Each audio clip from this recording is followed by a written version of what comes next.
अस्सलाम वालेकुम, कैसे हैं आप? उम्मीद करता हूँ खैरियत से होंगे, अच्छी सेहत के साथ तो होंगे, हंसते मुस्कुराते होंगे और सड़े पुजे नहीं होंगे। अल्लाह ताला से हमेशा अपने लिए सेहत, तंदुरुस्ती और हदायत की दुआ मांगते रहा करें। यकीन माने अमीर इंसान ही वो जिसके पास सेहत है, अल्लाह ताला की तरफ से हदायत है, वो सबसे अमीर इंसान है।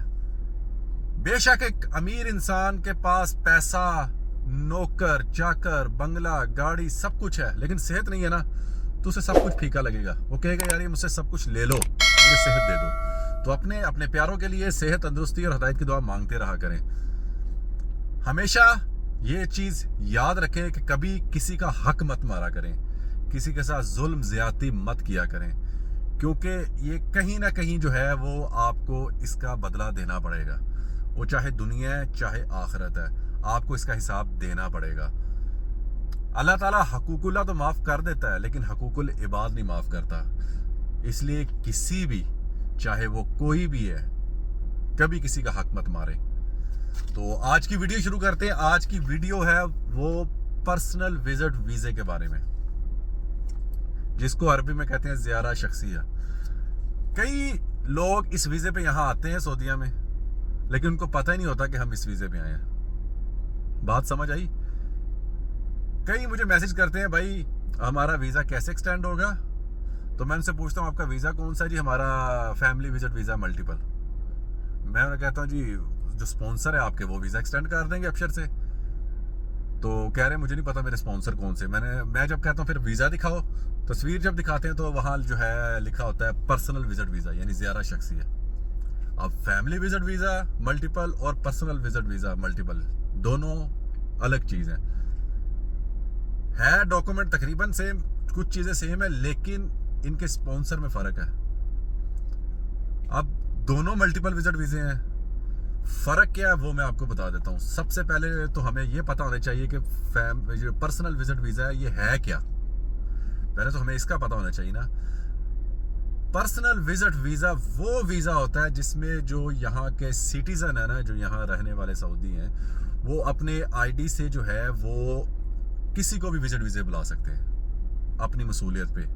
ठीक है, तो इसको कहते हैं पर्सनल विजिट वीज़ा। यानी वो अपने दोस्त को बुलाना चाह रहे हैं, किसी को बिजनेस के सिलसिले में यहाँ विजिट करवाना चाह रहे हैं, या कोई भी रीज़न है, या आप अपने दोस्त को बुलाना चाह रहे हैं, तो आप किसी अपना जानने वाले को कह सकते हैं जो सऊदी है आपका, तो वो अपनी मसूलियत पे बुलाना चाहता है तो वो बुला सकता है, किसी को भी बुला सकता है वो। ठीक है, तो वो वीज़ा जो यहाँ के सिटीज़न अपनी आईडी से किसी को भी विजिट वीज़े बुलाते हैं उसको कहते हैं पर्सनल विजिट वीज़ा। ठीक है, यानी वो स्पॉन्सर होते हैं, वो बुला रहे होते हैं। ठीक है, अब फैमिली विजिट वीज़े में क्या होता है? स्पॉन्सर कौन होता है? अगर हस्बैंड बुला रहा है वाइफ को तो कौन स्पॉन्सर हुआ? हस्बैंड। बेटा बुला रहा है माँ बाप को तो कौन स्पॉन्सर हुआ? बेटा, क्योंकि वो बुला रहा है, वो अपने कामे से आईडी कार्ड जो उनका है वो अपने उसके थ्रू जो है वो बुला रहा है, तो कौन हुआ? बेटा। भाई बहन को बुला रहा है, स्पॉन्सर कौन हुआ? भाई। ठीक है, क्योंकि ये रेजिडेंट है, इनके इकामे हैं। ठीक है, तो ये जो है वो अपने इकामे से अपने जो ब्लड रिलेटिव है उनको बुलाते हैं, तो इनके स्पॉन्सर ये लोग होते हैं। लेकिन जो पर्सनल विजिट वीज़ा है उसमें जो सिटीज़न है वो किसी को बुला सकता है, और जिसको बुलाएगा जाहिर बात है उसका स्पॉन्सर फिर वो होगा जो बुला रहा है। तो ये दोनों में फ़र्क पहले पता लग गया कि स्पॉन्सर इनमें जो है ब्लड रिलेटिव को बुला सकता है जो इकामे होल्डर वाले हैं, और जो पर्सनल विजिट वीज़े वाला है वो किसी को भी विजिट वीज़े बुला सकता है। अब इनमें जो है वो फ़र्क क्या है? और सबसे पहला, फैमिली विजिट वीज़े में आपको चैम्बर करवाना पड़ता है, उसके बगैर वीज़ा नहीं लगता। इसमें नहीं करवाने की ज़रूरत पर्सनल विजिट वीज़े में। नंबर 2, फैमिली विजिट वीज़े में एज लिमिट होती है। अगर भाई को बुला रहे हैं 18 साल से कम है, आपको पता है कई इशू होते हैं, और भी कई इशू होते हैं, लेकिन इसमें जो है वो कोई एज लिमिट नहीं है पर्सनल विजिट वीज़े में। नंबर 3, फैमिली विजिट वीज़े में आप ओनली ब्लड रिलेटिव को बुला सकते हैं, पर लेकिन पर्सनल विजिट वीज़े पे आप किसी को भी बुला सकते हैं। तो ये 3 जो है वो मेन डिफरेंट है, बाकी तकरीबन सेम है। अगर ये देखा जाए कि इनमें डॉक्यूमेंट्स कौन से चाहिए, तो वो मैं आपको बता देता हूँ। सबसे पहले जो है जो बुला रहा है स्पॉन्सर, ठीक है, वो अपना आईडी कार्ड, उसकी कॉपी जो है वो देगा, और एक लेटर लिख के देगा जिसमें वो लिखेगा जी मैं इसका रिस्पॉन्सिबल हूँ, मैं मसूल हूँ इसका जो है वो यहाँ ओवरस्टे नहीं करेगा, जो भी है ना वो वहाँ पे लिख देगा एक लेटर पे, फिर उसको मुफा से अटैच करवाना है। नंबर 3 पे जो है वो वीज़ा जो उसने निकाला होगा वो आपको दे देगा। अच्छा, इसका जो वीज़ा है ना वो फ़ौरन से मिल जाता है, जैसे ही उन्होंने अप्लाई किया उसी टाइम जो है वो आपको वीज़ा मिल जाएगा, उसको वो वीज़ा मिल जाएगा और फिर वो ये 2 चीज़ें अटैच करे, आपको भेजे और आप जो है वैसे ही एतमाद में VFS के ऑफिस में जाए, वहाँ जाके अपॉइंटमेंट लें और सारा एज इट इज़ सब कुछ वैसे ही है।